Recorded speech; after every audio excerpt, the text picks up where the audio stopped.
시간이 되었으므로 오늘 그 교무회의를 시작하겠습니다. 2학기 들어서 이제 첫 교무회의인데요. 오늘도 이제 어느 때와 마찬가지로 이제 한림 지식 공유 세미나로 먼저 시작을 하겠습니다. 오늘 세미나를 맡아주실 분은 오상욱 교수님이십니다. 오상욱 교수님, 오상욱이 이제 펜싱 선수 오상욱이 많이 뜨고 있는데 참 개인적으로 검색하면은 펜싱 선수 먼저 떠서 좀 아쉽긴 합니다만 우리 대학에 아주 훌륭한 교수님이 계십니다.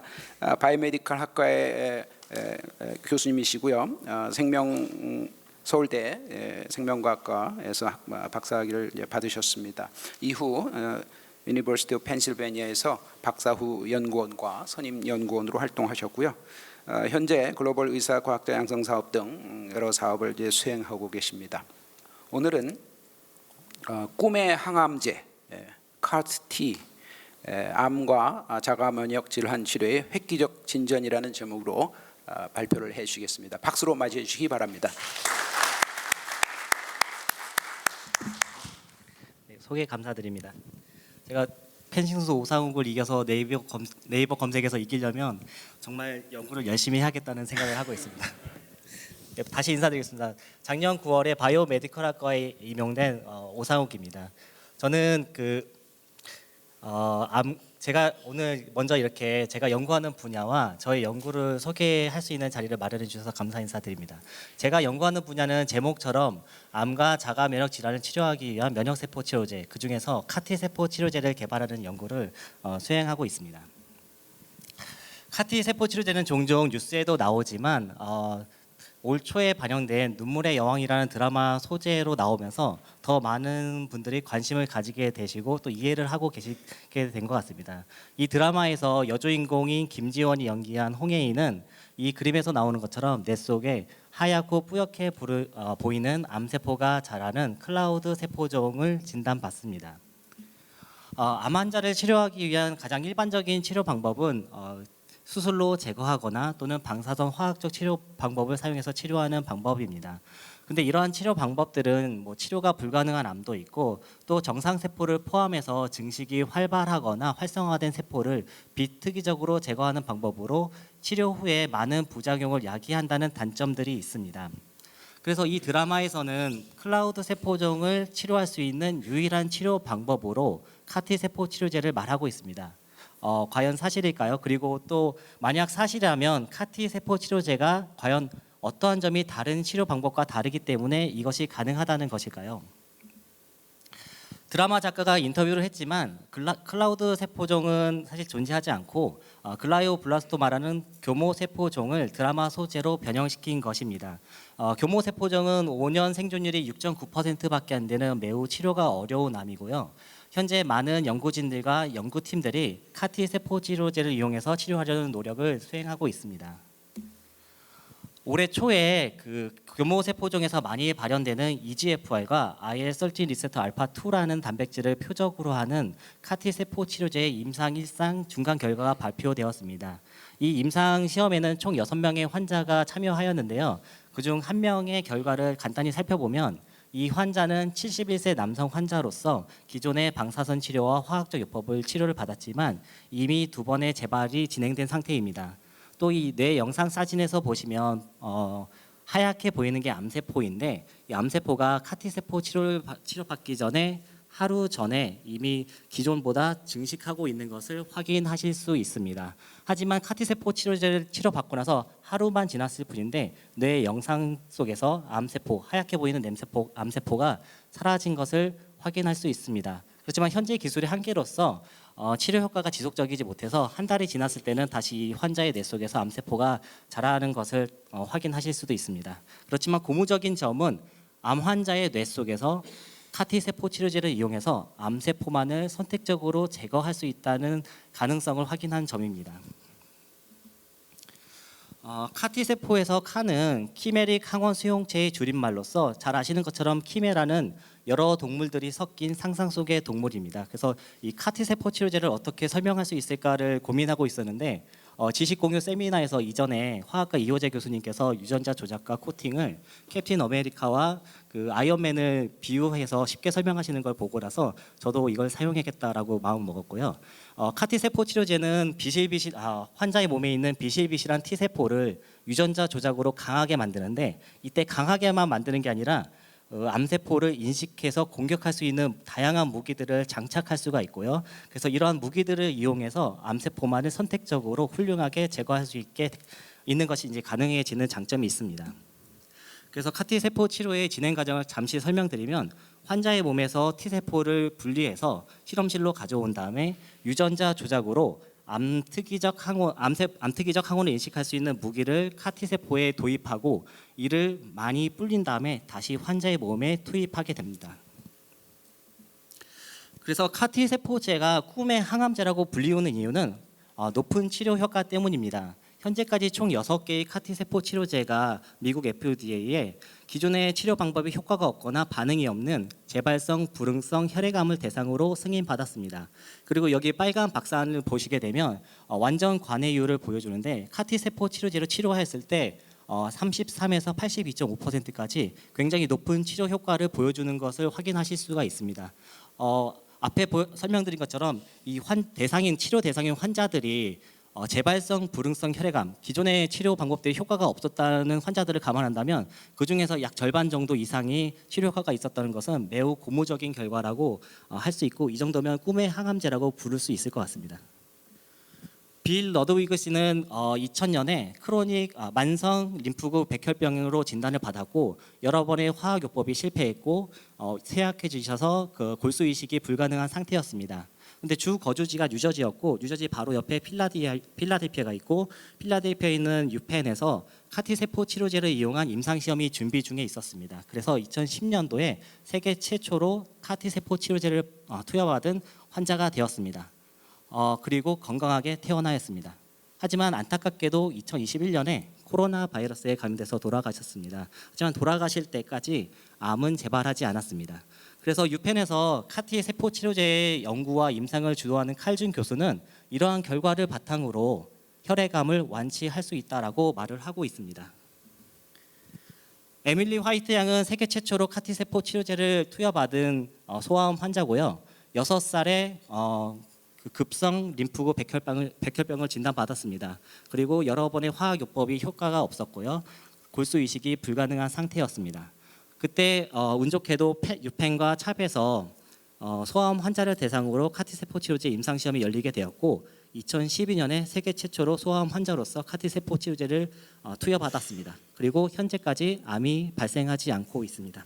그래서 이 사진을 보시면 매년 1년마다 사진을 찍었고 지금 10년째까지 사진 찍었고 2012년에 부터 이제 치료를 받았는데 아직까지도 암이 재발하지 않았습니다.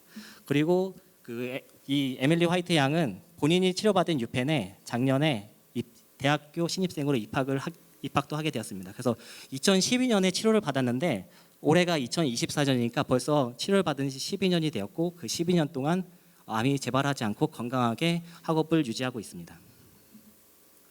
한국에서도 2021년에 노바티스의 킴리아가 식약처의 허가를 받아서 벌써 수백 명의 환자들이 치료를 받고 있습니다. 이 노바티스의 킴리아가 앞서 보여드린 그 빌 러드위그랑 에밀리 화이트 양이 치료받은 세포 치료제와 동일한 세포 치료제입니다. 그렇다면 어떤 점이 이제 카티 세포 치료제가 다른 치료제들과 다를까요? 우리 몸의 면역 시스템은 우리 몸이 태어날 때부터 갖고 있는 비특이적 선천성 면역 시스템과 우리 몸이 병원체에 접촉했을 때 그 병원체에 특이적으로 반응하는 적응성 면역 시스템이 있습니다. 이 적응성 면역 시스템 안에는 세포 면역을 담당하는 T세포와 항체를 분비하는 B세포가 있습니다. 이 T세포가 주요 역할이 감염된 세포와 암세포를 제거하는 역할과 B세포의 항체를 도와주는 역할을 수행합니다. 즉 다시 말하면 우리 몸에는 이미 암세포를 제거할 수 있는 T세포가 있게 됩니다. 하지만 우리 몸의 T세포가 암세포를 인식하기 위해서는 T세포 수용체 또는 이제 TCR이라고 부르는 단백질을 통해서 암세포를 인식하게 되는데 이 암세포를 인식할 수 있는 TCR이 가지고 있는 T세포가 우리 몸에는 매우 극소수로 있습니다. 그래서 암세포와의 전투에서 항상 약자에 있게 되는데요. 운 좋게도 이러한 암세포를 인식할 수 있는 T세포가 암세포를 인식하더라도 암세포가 자라고 있는 종양 미세 환경은 이러한 T세포의 기능을 억제를 하고 있습니다. 종양 미세 환경에는 면역 반응을 억제하는 면역 억제 세포들과 면역 관문이라고 부르는 면역 세포를 억제하는 기능이 매우 강화되어 있고요. 또 종양 미세 환경으로 T세포가 들어가는 것조차도 방해를 받고 있습니다. 하지만 이 종양 미세 환경 안에는 암세포에 특이적으로 반응할 수 있는 종양 치면 림프구가 매우 풍부하게 존재하고 있습니다. 이 빨간색 박스 안을 보시게 되면 숫자가 써 있는데요. 제일 왼쪽과 두 번째에서 보면 혈액과 암과 상관없는 림프절 안에서는 종양의 특이적인 T세포가 거의 존재하지 않지만 그 종양 미세 환경 안에는 많은 비율로 종양 치면 림프구, 활성화된 T세포가 존재하는 것을 확인하실 수 있습니다. 하지만 이 암 환자에서는 이 종양 치면 림프구가 이미 암과의 전투에서 패배를 하고 있습니다. 그래서 많은 연구진들과 의료진들이 이를 극복하기 위해서 개발한 방법이 종양 치면 림프구를 환자의 몸에서 분리하여 이것을 실험실에서 대량으로 배양을 하고 그 수를 늘려서 다시 환자에게 투여하는 방법을 개발하였고, 이러한 노력의 결실로 올 초에 전이성 흑색종을 대상으로 첫 허가를 받게 되었습니다.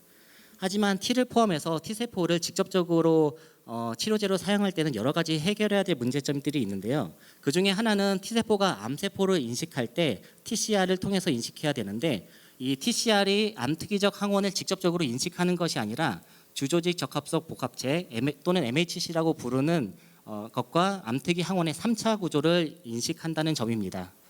용어에서 알 수 있듯이 주조직 적합성 복합체는 장기 이식 거부 반응에 관여하는 거고 모든 사람마다 다르게 발현되고 있습니다. 그래서 동일한 TCR을 가지고 치료에 사용할 때는 환자마다 MHC의 유전자형이 다르기 때문에 다른 환자에게는 적용할 수 없다는 단점들이 있습니다. 반면 B세포가 분비하는 항체는 환자의 MHC 유전자형과 상관없이 암특이적 항원에 직접적으로 결합한다는 장점이 있습니다. 하지만 항체는 단백질이기 때문에 치료 효과가 일시적이라는 단점도 있습니다.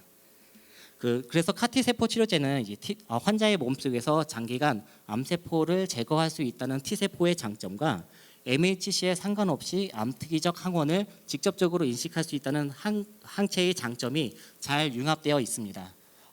그래서 오른쪽 그림에서 보이는 것처럼 B세포 혈액암을 대상으로 개발된 CD19 CAR-T 세포는 B세포에서 발현되는 CD19 항원을 항체를 이용하여 인식해서 T세포를 활성화시켜서 암세포만을 선택적으로 제거할 수가 있게 됩니다.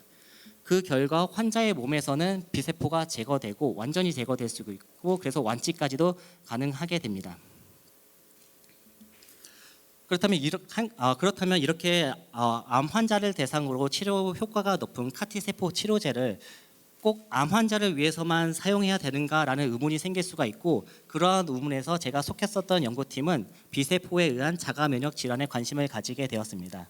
오른쪽에 보이는 그림들이 글씨가 작아서 잘 안 보이시겠지만 다양한 B세포 또는 항체에 의해서 생기는 자가 면역 질환이고요. 그 중에서 제가 연구했던 것은 항체가 근육세포를 공격해서 근육세포의 기능을 저하시켜서 생기는 중증 근무력증 환자를 치료하기 위한 CAR-T 세포 치료제를 개발하였습니다. CAR-T 세포 치료제를 이용해서 자가 면역 질환을 치료하기 위한 연구는 현재 매우 활발하게 진행되고 있는데요. 2022년에 네이처 메디슨에 CAR-T 세포 치료제를 이용해서 전신성 홍반증 환자를 치료했다는 결과가 보고된 것을 기점으로 해서 CAR-T 세포 치료제를 이용해서 다양한 자가 면역 질환 환자를 치료하기 위한 결과들이 많이 보고되고 있습니다. 여기 빨간색으로 강조된 것에서 보시면은 환자 수는 그렇게 많지는 않지만 CAR-T 세포 치료제로 치료했을 때 대부분의 자가 면역 질환 환자들에서 치료 효과가 나타난 것을 확인하실 수 있습니다. 제가 연구한 중증 근무력증도 B세포에 의한 자가 면역 질환이고, 항체가 근육세포에 있는 머스크 또는 ACHL에 결합해서 근육세포와 신경세포의 신호 전달을 방해해서 생기는 질병입니다. 또 이 B세포를 제거하는 CAR-T 세포 치료제가 이 중증 근무력증 환자를 대상으로도 효과가 있다는 결과가 작년에 2편 논문으로 출판되었습니다. 따라서 그 B세포를 타겟으로 하는 CAR-T 세포 치료제가 혈액암뿐만 아니라 B세포에 의한 자가 면역 질환의 치료에도 매우 효과가 높다는 것을 이미 우리는 잘 알고 있습니다. 하지만 그 대부분의 B세포가 나쁜 놈들인 그 비세포 혈액암과 다르게 자가 면역 질환에서 그 병을 일으키는 병원성 비세포는 자가 반응성 비세포는 전체 비세포의 2%도 안 되는 매우 극소수입니다. 그래서 가장 좋은 그래서 이 기존에 개발된 카티 세포 치료제로 이 극소수의 비세포, 자가 반응성 비세포를 제거하기 위해서 동시에 대부분인 건강한 비세포까지 동시에 제거한다는 것은 가장 좋은 치료 방법이라고 생각하기에는 의문이 남을 수 있습니다. 그 이유는 현재까지 개발된 그 카티 세포 치료제가 비세포에서 공통적으로 발현하는 CD19, CD20 또는 BCM이라고 부르는 단백질을 표적으로 하기 때문입니다. 그래서 치료 후에는 카티 세포 치료제가 모든 비세포를 인식해서 병원성이든 비병원성이든 건강하든 자가 반응성이든 모두 제거하게 됩니다. 하지만 자가 면역 질환을 일으키는 자가 반응성 비세포는 건강한 비세포와 다르게 자가 항원에 결합하는 비세포 수용체 또는 이제 BCR을 표면에 발현을 하고 있습니다. 그래서 저희 연구팀이 이 부분에 초점을 맞춰서 자가 반응성 비세포만을 어떻게 선택적으로 제거할 수 있을까라는 연구를 하게 되었고요. 그래서 카이메릭 오토안티바디 리셉터 AA 카라고 부르는 플랫폼을 개발하게 되었습니다. 싱글 A 카와 다르게 AA 카는 싱글 A 카가 항체를 발현시켜서 항체를 통해서 암특이적 항원을 인식하는 것과 다르게 AA 카는 자가 항원을 발현시켜서 이 자가 항원에 결합하는 자가 반응성 비세포만을 선택적으로 제거하고 이 자가 항원에 결합하지 않는 대부분의 건강한 비세포들은 치료 효과 후에도 환자의 몸에 남아서 훌륭하게 면역 시스템이 유지될 것으로 우리가 기대를 하고 있습니다. 그래서 제가 실제로 실험한 결과를 하나 가져왔는데요. 제가 개발한 머스크 AA 카티의 생체 내 치료 효과를 검증하기 위해서 저는 두 가지 동물 모델을 사용했습니다. 왼쪽에서 보여주는 것은 휴머나이즈드 NSEG 마우스 모델이고 이 실험 결과가 말해주는 것은 제가 개발한 머스크 AA 카티가 기존의 FDA 승인받은 CD19 카티와 동등한 치료 효과를 보여주고 있다는 것을 보여주고 있습니다. 오른쪽에 있는 것은 생쥐를 이용한 신제닉 마우스 질병 모델이고 중증 근무력증을 생쥐에 유도한 후에 머스크 AA 카티로 치료를 한 결과입니다. 가장 오른쪽에 있는 데이터를 보시면 전체 생쥐의 항체 양은 차이가 없지만 파란색으로 보이는 것이 CD19 카티고 빨간색이 머스크 AA 카티인데 까만색으로 치료받지 않은 것과 전체 항체 양이 동일한 것을 확인하실 수 있습니다. 하지만 치료 후에 머스크에 결합하는 질병을 일으키는 머스크에 결합하는 항체 양은 감소되어 있는 것을 확인하실 수 있습니다. 즉 다시 말하면 제가 머스크 AA 카티로 이 질병에 걸린 생쥐를 치료했을 때 건강한 비세포들은 영향을 받지 않지만 머스크 항체, 즉 질병을 일으키는 그 비세포들은 다 선택적으로 제거됐다는 것을 이 데이터가 말을 해주고 있고 그것이 저희가 이 머스크 AA 카티를 개발하면서 임상에서 얻길 원하는 결과와 일치하고 있습니다. 하지만 제가 이 연구를 수행하면서 제가 개발한 머스크 AA 카티가 항원이 발현이 낮은 암세포를 대상으로는 그 치료 효과가 낮은 것을 발견하였고 그래서 현재는 이를 극복하고 개선하는 연구를 수행하고 있습니다. 또 그 서울대학교 의과대학과 그 카톨릭대학교 분당차병원, 삼성서울병원, 그다음 아이겐드렉의 연구진들과 함께 글로벌 의사과학자 양성 사업에 선정해서 이 사업에서는 AI 기반으로 타겟을 발굴하고 이 타겟을 대상으로 하는 세포 치료제를 개발하는 공동 연구를 현재 수행하고 있습니다. 또 제가 한림대에 부임하기 전에 강남성심병원의 김영수 교수님께서 암 환자를 대상으로 암 환자를 치료하기 위해서 이제 교원 창업으로 회사를 창립하셨고 저는 이 이온셀과 더불어서 이번에 융합 공동과제에 선정되어서 공동 연구를 수행하고 있습니다.